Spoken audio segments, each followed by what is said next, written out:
Good evening and welcome back to the Elsie version. We are in John chapter 18, verse 1. When Jesus had spoken these words, he went out with his disciples across the brook Kidron, where there was a garden which he and his disciples entered. Now Judas, who betrayed him, also knew the place, for Jesus often met there with his disciples. So Judas, having procured a band of soldiers and some officers from the chief priests and the Pharisees, went there with lanterns and torches and weapons. It's kind of crazy how much they took to go arrest Jesus when Judas had literally been told by Jesus, go do whatever you need to do. Anyway, it was fear.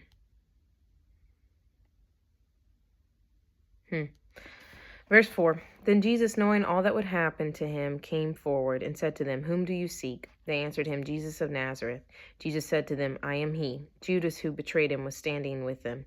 When Jesus said to them, I am he, they drew back and fell to the ground. I wonder why. They drew back and fell to the ground. Fear? But why be afraid unless you believe? So he asked them again, Whom do you seek? And they said, Jesus of Nazareth. Jesus answered, I told you that I am he, so if you seek me, let these men go. This was to fulfill the words that he had spoken. Of those whom you gave me, I have not lost one. Literally and figuratively. Or physically and spiritually, I guess I should say. Then Simon Peter, which John was messy. He always be telling names. He stayed telling names. And honestly, I think he really just did to bother Peter, because that's hysterical. Then Simon Peter, having a sword, drew it and struck the high priest's servant and cut off his right ear. The servant's name was Malchus. That's interesting. I wonder if we ever hear about Malchus again. Like, why did he give us the name? That's really interesting. So Jesus said to Peter, Put your sword into its sheath. Shall I not drink the cup that the Father has given me? So the band of soldiers and their captain and officers of Jews arrested Jesus and bound him.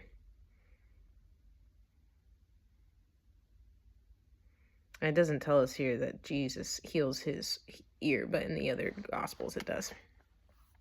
First they led him to Ananias, for he was the father-in-law of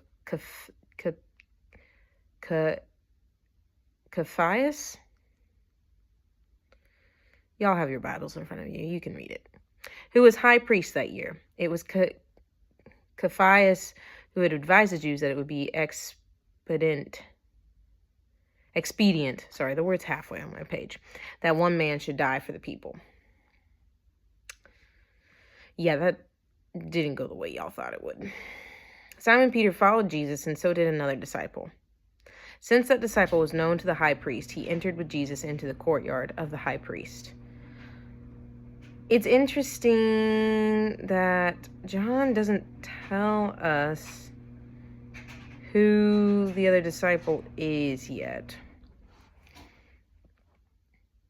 Anyway, but Peter stood outside at the door, so the other disciple who was known to the high priest went out and spoke to the servant girl who kept watch at the door and brought Peter in. The servant girl at the door said to Peter, You also are not one of this man's disciples, are you? He said, I am not. So, based off this, the servant girl knows that the disciple that let him in is one of the disciples of Jesus Christ. So the other disciple did not deny Jesus.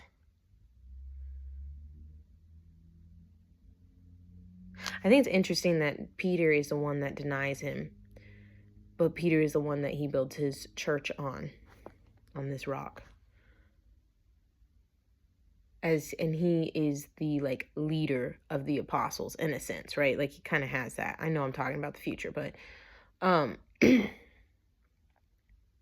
it's interesting that the plan always was to show Peter his weakness and have him basically eat a glass of humility for betraying Jesus, and then goes and does all these great things. Just interesting. Interesting plot. Verse 18. Now the servants and officers had made a charcoal fire because it was cold, and they were standing and warming themselves. Peter also was with them, standing and warming himself. The high priest then questioned Jesus about his disciples and his teaching. Jesus answered him, I have spoken openly to the world. I have always taught in synagogues and in the temple, where all Jews come together. I have said nothing in secret. Why do you ask me? Ask those who have heard me what I said to them. They know what I said. When he had said these things, one of the officers standing by struck Jesus with his hand, saying, Is that how you answer the high priest? Jesus answered him, If what I said is wrong, bear witness about the wrong. But if what I said is right, why do you strike me?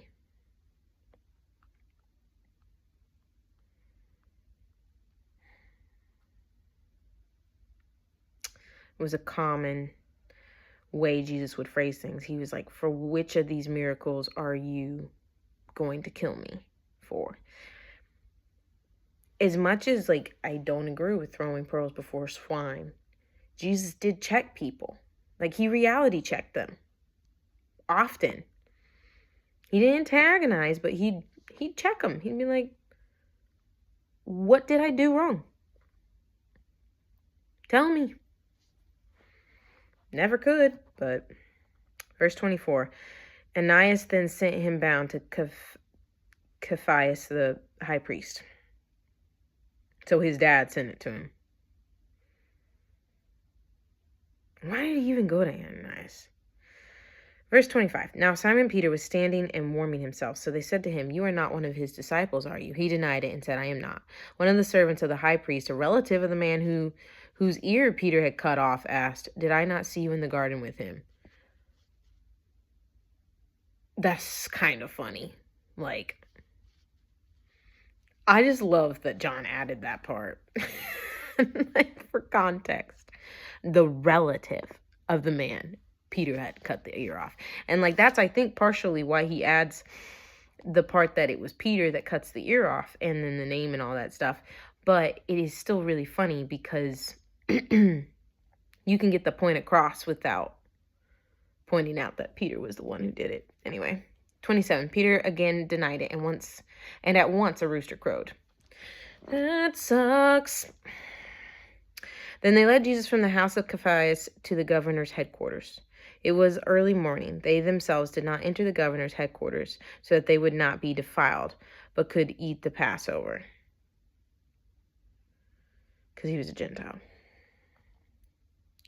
So Pilate went outside to them and said, What accusation do you bring against this man? They answered him, If this man were not doing evil, we would not have delivered him over to you. Pilate said to them, Take him yourselves and judge him by your own law. The Jews said to him, It is not lawful for us to put anyone to death. I am pretty freaking sure that, even the law about if somebody murders, they're supposed to die too. If you go murder someone, you get the death penalty. So I don't feel like that's a true statement. If you read Leviticus, I think they were still following it at this point. Verse 32. This was to fulfill the word that Jesus had spoken to show by what kind of death he was going to die. Because only the Romans did the crucifixion. Because it was to send a message to other people, to scare them, basically. Fear-mongering in the BC. Anyway, 33. So Pilate entered his headquarters again and called Jesus and said to him, Are you the king of the Jews? Jesus answered, Do you say this of your own accord, or did others say it to you about me? Pilate answered, Am I a Jew? Your own nation and the chief priests have delivered you over to me. What have you done? Jesus answered, My kingdom is not of this world. If my kingdom were of this world, my servants would have been fighting, that I might not be delivered over to the Jews. But my kingdom is not from the world. Man, delivered over to the Jews. The same people set apart by God is used as a negative in this.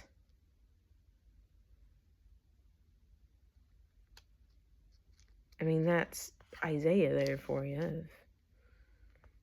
He was despised and rejected by men. Still.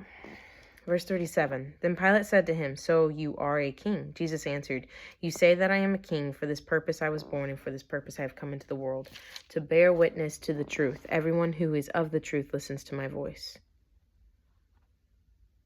Jesus' whole purpose, to bear witness to the truth. That's our whole purpose. I mean, that's what going out and making disciples is all about. It's going out and reminding people and telling people of the truth. Pilate said to him, What is truth? How many people have asked you that? What is truth? After he had said this, he went back outside to the Jews and told them, I find no guilt in him, but you have a custom that I should release one man for you at the Passover. So do you want me to release to you the king of the Jews? They cried out again, Not this man, but Barabbas. Now Barabbas was a robber. That's the line that John ends. Well, not John, but whoever chaptered this out. But just that statement. Now Barabbas was a robber.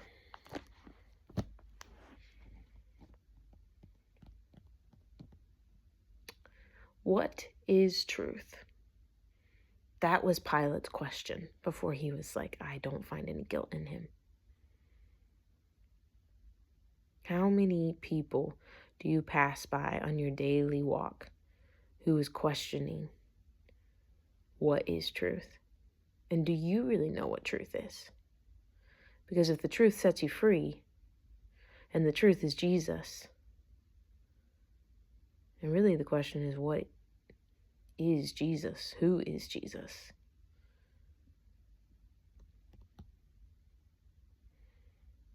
What is truth? If you seek it, you shall find it. See y'all tomorrow.